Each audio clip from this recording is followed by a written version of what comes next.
Welcome back to Dave's Gone By on AM 1240 WGBB in Freeport, New York, and live streaming on the web at AM1240WGBB.com, and also heard on Live365.com and DFSXRadio.com. By the time I finish doing these promos, the segment's almost over. But no, we've saved a lot of time for this because I have a special guest on Dave's Got Guests, a return guest. A singer-songwriter, a very special one, comes all the way from the streets of Wisconsin. His name is Art Paul Schlosser. I've played his music a few times on the show. You might have heard some of his songs on Dr. Demento, and perhaps he's still best known for the novelty number Have a Peanut Butter Sandwich that has made also a lot of the children's programs on the radio. Anyway, Art Paul is an artist, a singer-songwriter, one of those people that we talk about when we mention outsider music. Folks as diverse as Wildman Fisher or the Shags, or people even going towards Liz Phair, and some of the unique singer-songwriters like Loudon Wainwright III out there. They're all in this very wide concatenation of music. And I'm very happy, again, to have Art Paul Schlosser on Dave's Gone By. Hey, Art Paul, how you doing? Pretty good. I'm doing really good. It's a nice day. I'm inside, and I'm not freezing outside. Right. Well, same here. It's actually been a rather nice, sunny day since rain in the morning in New York. And you're in Wisconsin, so what is it around this time of year there? Is it normally frozen? Actually, it's usually supposed to be a little colder, but we're starting to get warmer weather. Some days are above. I have a temperature here. It says it's 32, but a couple of days ago we got days in 50 degrees. Yeah, we've been having that too. It's been great. It's like spring is telling us it's around the corner. It's going to hide for a couple of days here and there more, but it can't hide forever. It's kind of. I think it's like a couple of warm days, so then you think spring is coming, and then you get like 6 months of cold winter. No, just kidding. Well, that's what the groundhog's for. He's supposed to tell us, what he sees or doesn't see or what's happening. But that's what a songwriter's supposed to do too. Is check which way the wind blows and how things are doing. So, how's your songwriting going? Oh, really good. I'm working on something different though. I wrote a lot of albums already, like 15 of them, and I just put out like a gospel CD. But now I'm working on a CD where I'm having other people record my songs. It's like a self-made tribute CD. So who are some of the other people on it? Don't have a lot of people yet, but Biff from the Gomers. Okay. You might have heard of the Gomers. They have the parody song. Well, it's not really a parody. It's just a funny, goofy song called the Jewish Rapper. Well, okay. Biff from the Gomers said he might record My Cat Was Taking a Bath sometime, and then I talked to a band called Last Crack. I don't know if you've heard of them or not. They're somewhat national from here, but I don't know how big they really are.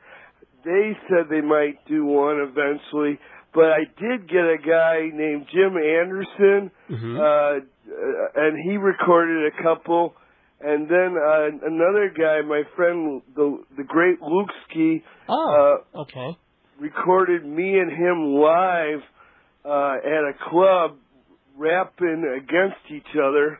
And then later in the same song, we rapped Pink Pants together. Pink Pants, another one of your numbers. That's cool. People might know the great Luke Ski if they listen to Dr. Demento, which of course you cannot do in New York unless you listen by the internet, but that's another story entirely. Art Paul, let me ask you a question. There are basically three hats that you have to wear as a musician, as a performer. You're wearing, on one level, as you said, you put out about 15 albums in about 10 years or less. You're a painter, kind of a folk artist, and you do that. Plus, you're a husband and father. You have one or two kids, or what have you got there? I've got one son and a stepson. Oh, very cool. So how do you divide a typical day or a typical week into what you need to do in your life? Well, I have to prioritize. the kids and the family and the wife, that's most of my life. Okay. And then I try to squeeze in hours during the day where I can do some artwork or writing or music. And sometimes I do more as summer comes because I am the local, they call me the ambassador to State Street. Yeah. And I just go down there and I just start singing weird songs and people throw money in my case. And so as summer comes, that's kind of like a part-time job. But most of my time is more, but I throw some of it in the middle of the night. I might get up and I might write, and then I write letters to people as well. So I'm probably like working a lot and then not working at all. You know, I have to say you're one of the few people who really does sit down and write a longhand letter. I mean, that's I haven't seen that since my teen years, and it's very cool to receive because email is up the kazoo with me. I get 4,000 emails, half of them spam, half of them one-sentence replies from people that I'm going back and forth with, and it's like suddenly I get mail from Art Paul Schlosser, like in my regular old-fashioned mailbox. And there's like a picture in there and a drawing and a handwritten note and like a mimeographed sheet of something that he's doing. And I have to say that I don't know where you find the time, but it's very, very cool, you know? Well, sometimes they don't take as much time, but other times, yeah. I don't know, it's just I feel inspired. I'll get up, I might write a letter to somebody, and actually, you might get better response in the mailbox than by email. Oh, I would imagine so. I mean, people, if someone's going to take the time and effort to write something down, put it in an envelope, spend 37 or 54 cents on a stamp and mail it, I think the other person is almost obliged to have the courtesy to do more than, say, either ignore it or just something very, very quick. You kind of have to respond by saying, "Oh, okay, thank you for taking this time. What do you want to talk about?" Now, oh, sorry, yeah, you were saying. It's kind of like a surprise in your mailbox. It's cool. Now, you did surprise me last time, and I hope you don't mind talking about this. But and we talked a little about this yesterday in prep for the show. But it was a very cool letter that you sent me because you're a Christian. Are you a born again Christian or a regular Christian? How would you describe it? Well, I believe the born-again Christian is actually supposed to be a normal Christian, and people that say they're born again and transcend their group differently than other churches is really not, I don't think there's that much different. I mean, the basic thing is faith, cool. And to when you get faith, you do become born again. Are you there? Well, you haven't turned me off yet. No, the reason I'm asking is you asked some very interesting and pointed questions about my beliefs and whether I believed in Christ and all that. So, and you weren't really trying to proselytize or convert me because you're not going to. But but you were very cool. I gave you my answers and you were okay with them, and I was okay with your questioning, and I think it'd be great if we had more religious dialogues like that, where you're telling me where you're at, and I'm saying where I'm at, and then we leave each other alone on it. It's very well, cool. I don't think I can make you buy a product you're not interested in. Let's say I come up with a soda, cherry grapefruit. Okay. And it sounds weird to begin with. If you're not interested, and I come to your door and I knock on your door politely and you come to the door and you say you don't want it and you slam the door in my face, how worthless is it for me to keep coming to your door? You'll probably call the cops, and if I continue to come to the door even after you call the cops, I'll probably end up in jail.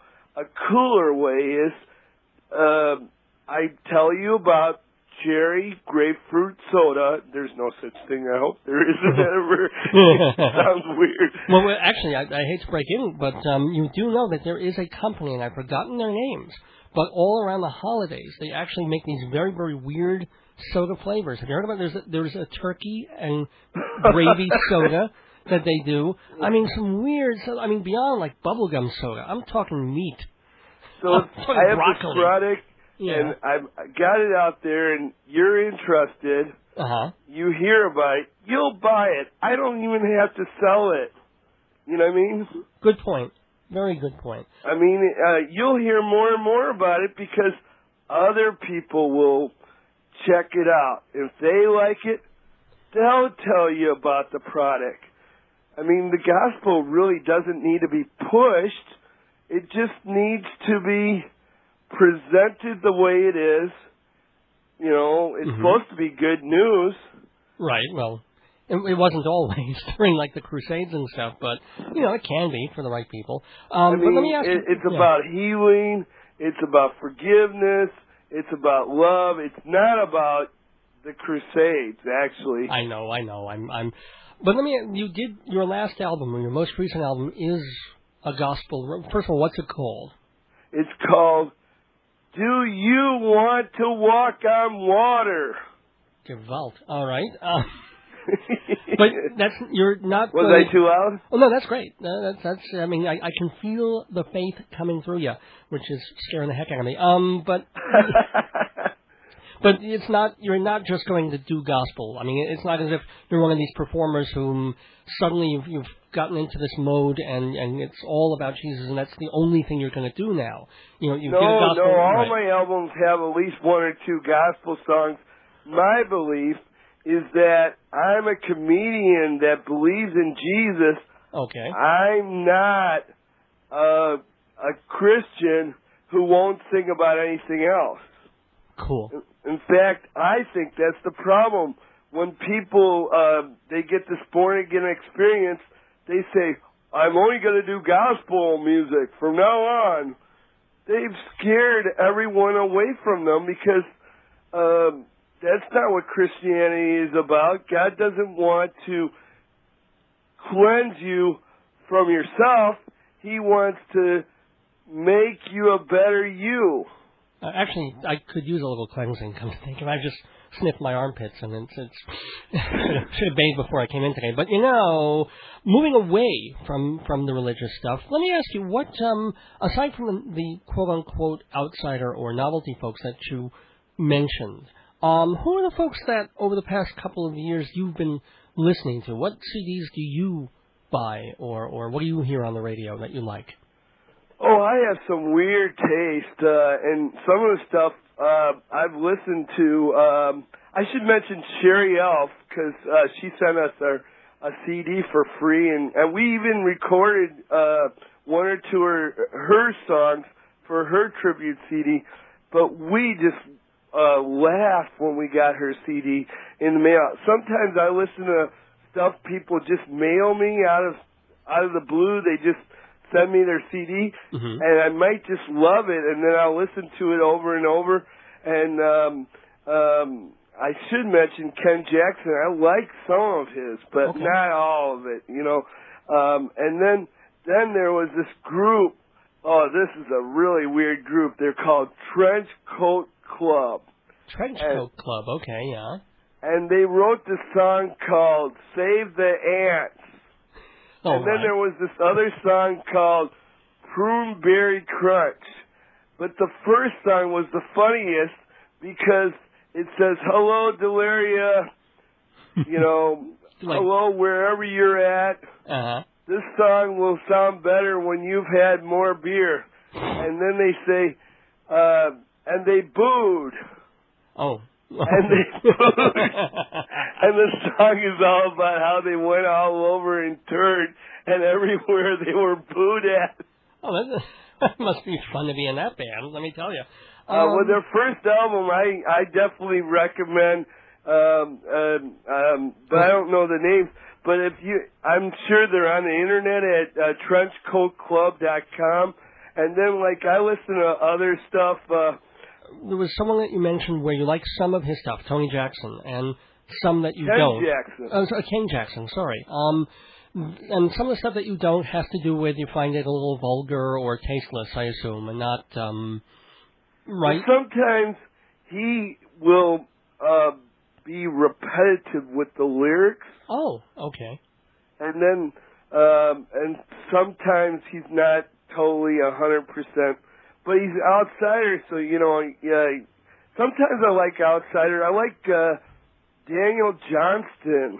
I might get this wrong, so got to be careful. Sure. Daniel Johnston started in Austin, Texas, and he would give away, like, cassettes and stuff. I think he might have worked at McDonald's, but I'm not sure. And then Sonic Youth had him open for them. Cool. And then there was some other weird things, and I don't know exactly what happened, and I'd hate to say the wrong thing, but he ended up in... sometimes I think the mental wards are like concentration camps. Well, yeah. But he was in there, and he wrote some of his songs from in there, and did he play a little sort of keyboard himself? Yeah. He's on that first Erwin Schusid put out, the Outside of Music CDs, and Walking the Cow or something. I think that's the name of it. He has a song on there. He is not untalented. Let me put it that way. But what I wanted to actually ask you was your opinions, since you're coming at it both ways. Since you're an artist, and artist meaning musically in this case, and so like all kinds of music and outside of music, you're also a father and a Christian. So my question is, how do you feel about this? Where things are going as far as radio and the FCC clamping down, and what can be done on regular radio and TV, and what is going to cable and to satellite. You have any thoughts on that? Well, I don't know. I guess my idea is I understand where someone might come from that wants to swear, but why do you have to swear to give out a message? Okay. But if people, let's say you don't, but let's say another artist felt that he wanted to make his message clear, to get his point across the way he wants to sound, swearing is right for him or her. He could put it on his website no matter what. Well, yes, but there is a difference of the amount of traffic.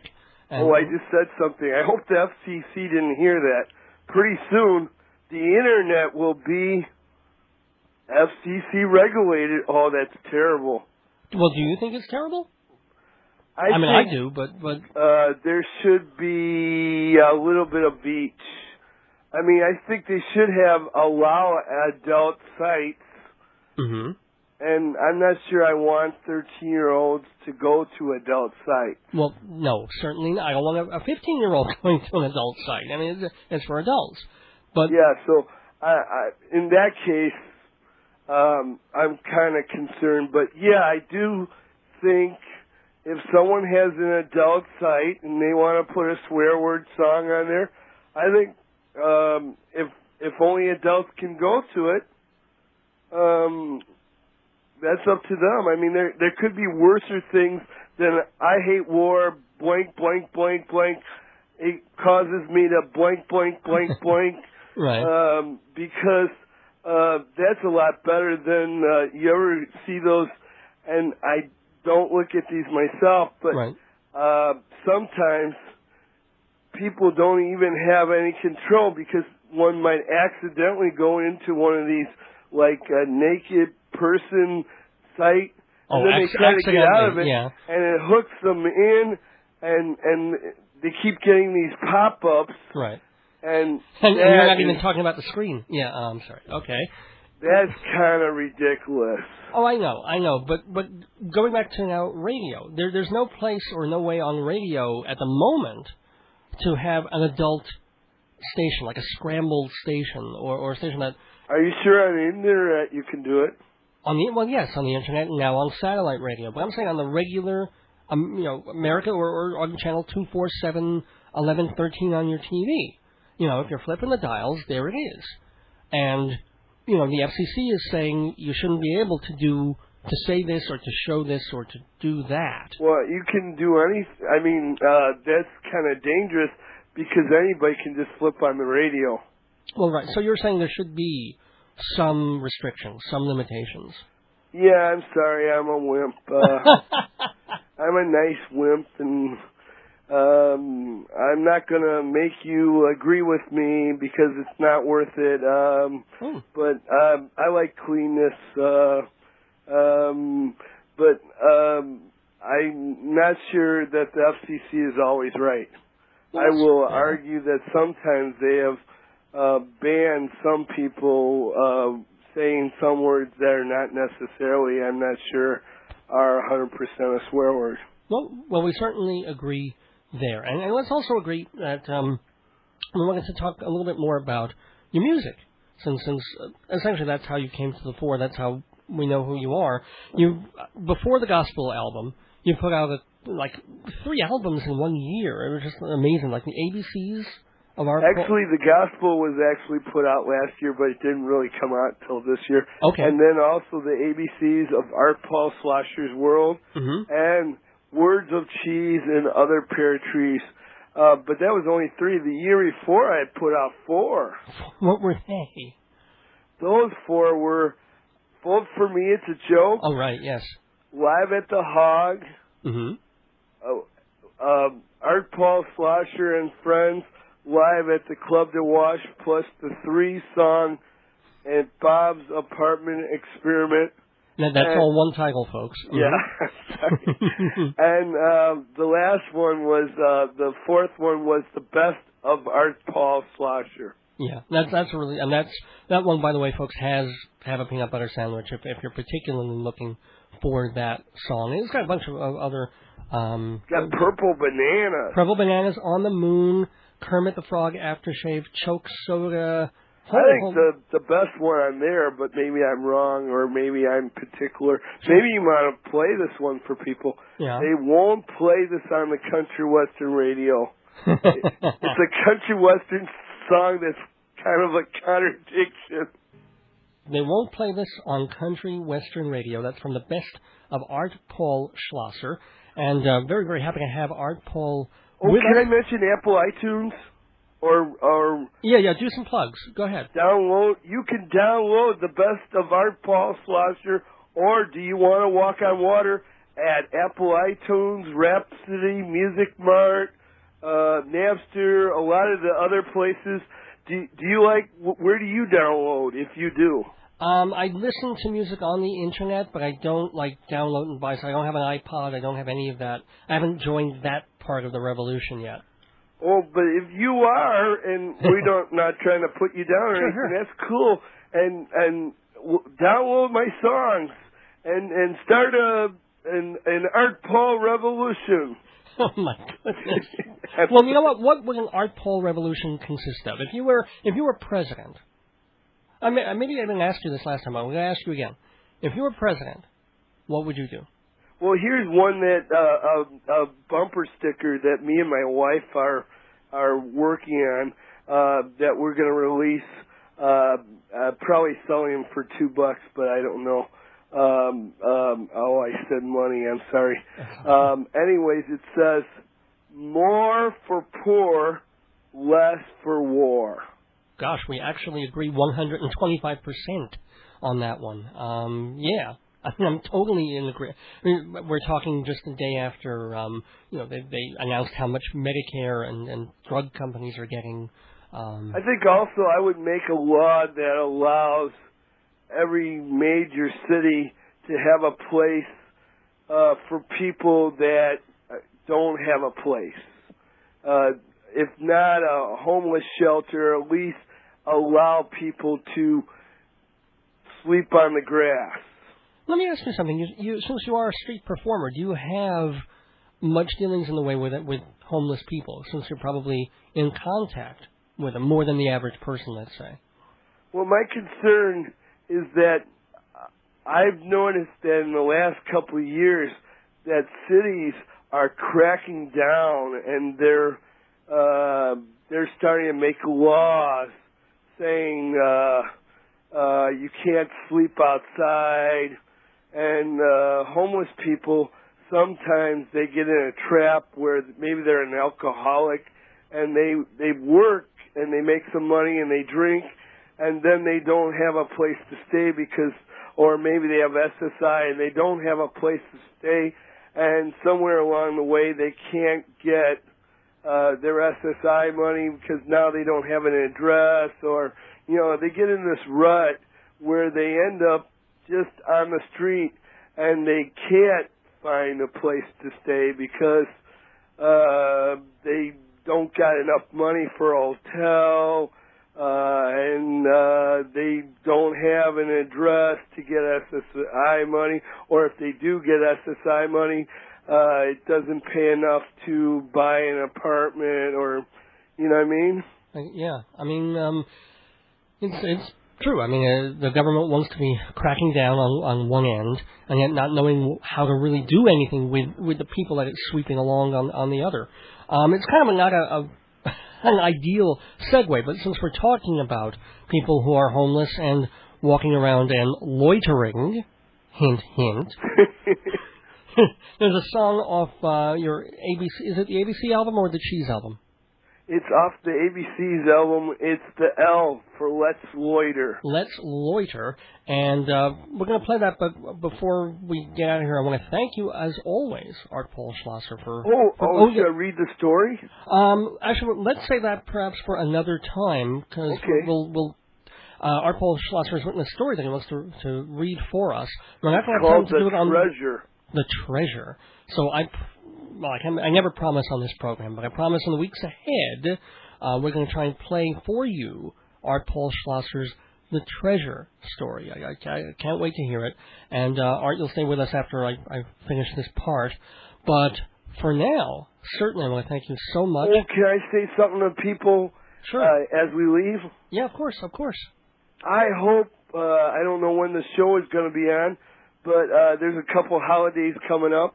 I hope you have a very romantic or friendly Valentine's Day. I hope your President's Day, you think of your favorite president and draw a picture of him, and just enjoy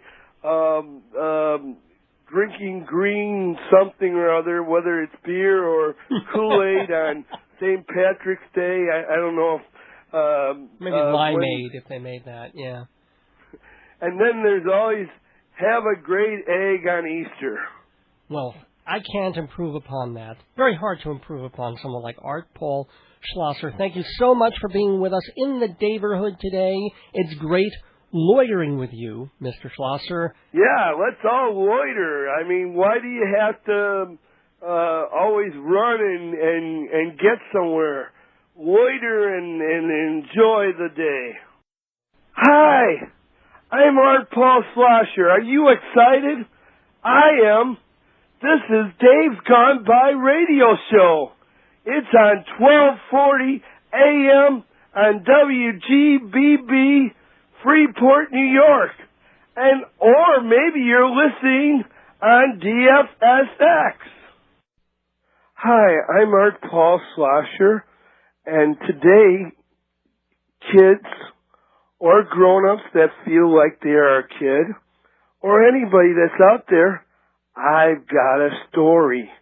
It's called The Treasure. Once upon a while, when you didn't need TV to make you smile, there was a little boy who had a favorite toy. Are you thinking of your favorite toy? Or your friend's favorite toy? Now this toy was so special, the boy took it everywhere. He took it to the old form of a shopping mall called the Market on the Square. He took it to play ball. And he took it to the zoo to see the bears. Growl, growl. Sometimes he even slept with it. Oh, I'm sorry, I almost fell asleep there. This toy was so special, I am confident it was the toy he loved most of all. A treasure is something that is valuable to you. And to quote Jesus, and not to try to make anyone be Christian, he says, where your treasure is, that is where your heart will be. So, that might be why this boy was blue on July 23rd at 1 in the afternoon when the toy he treasured was missing. Oh, I feel sad. Oh. Well, he looked in his yard, and he looked in his house. Yes, he looked in the park with the funny slide mouse. Whee! You ever go on one of those weird slides? Yeah, he looked at the zoo with the grizzly bears. Rawr! And he looked around the square. What could he do? He looked everywhere. Yeah, he looked there. And he looked here. It wasn't on his special funny chair. Yes, he looked everywhere. So, for a while, he was sad. Did you ever lose something really that you wanted so bad? It was hard to make him glad. All the time, every day, too, his life was like a musician playing the blues. There come the storm and Monday, Tuesday's twice as bad. But then one day, it dawned on him. Maybe it was an inspiration. Maybe it was just a whim. But thinking to himself, he thought, wow, why am I so caught in just this one toy my parents bought? I have other toys and friends too. I have other things I can do. So that was his day of liberation. That was the start of his freedom vacation. When he no longer had to have this one toy, is when he found life was full of many joys. Don't put all your eggs in one small basket. They may not fit. Life is a cake. It takes many ingredients to make it. We need to enjoy all sorts of moments. Hot, cold, happy, sad, cloudy, sunny, dry, wet. The more you let go of things, the less you'll be upset. Yes, where your treasure is, your heart will be. So I hope yours is more than one toy. I hope yours is in many friends and family, and also lots of fun, good activities. And whether you have little or plenty, I hope you live for love and act heavenly. That's the end of my story, boys and girls, uncles and aunts, grandmas and grandpas, and whoever you are, wherever you are at. I hope it made you smile. Art Paul Schlosser, ladies and gentlemen, with The Treasure. Thank you so much, Art Paul. That was great. Thank you, too.